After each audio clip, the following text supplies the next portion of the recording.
Hello, Sarah Sabin, Executive Leadership and Intuition Coach here. And in today's video, I'm going to be talking about the difference between intuition and gut feeling. So it's very common that executives come to me and I'll be talking about intuition, and they will say to me, Sarah, I always follow my gut instinct or my gut feeling. And I say, great, but I give them a caveat. What you think of as gut feeling may be real intuition, but it's not always the case. So the gut is very connected to our emotions.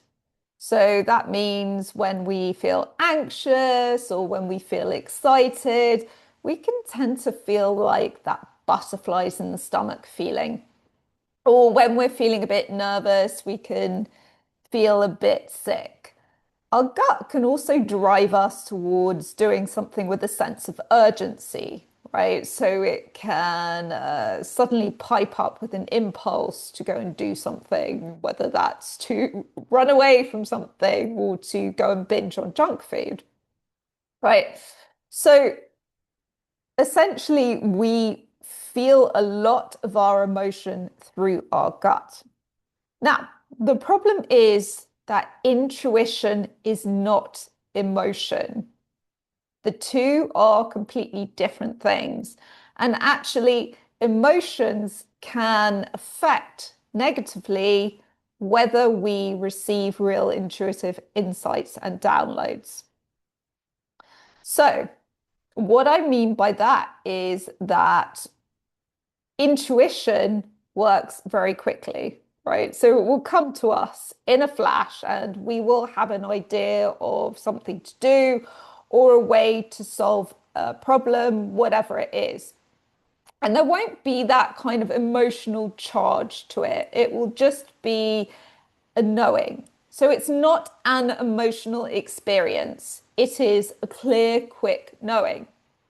Now, it may well be followed by an emotion. So, especially if you don't want to do whatever your intuition is telling you to do, which happens to me all the time. But the actual intuitive hit itself is emotion free.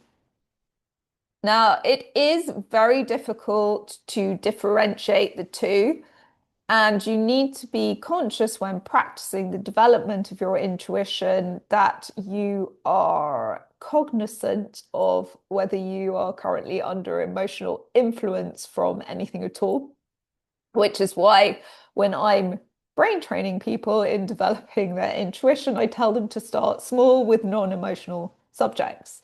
Because most people aren't going to get emotional about whether they have an extra cup of coffee or not, unless you're particularly into coffee. But you see my point. So, the other thing to say here is that intuition and following it may not always feel good.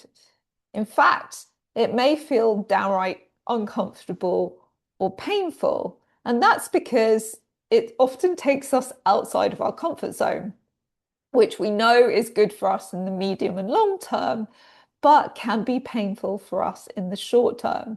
So, this whole spiritual world nonsense of if it feels good, do it, again, may be true because sometimes there is that alignment there, but often it's not true.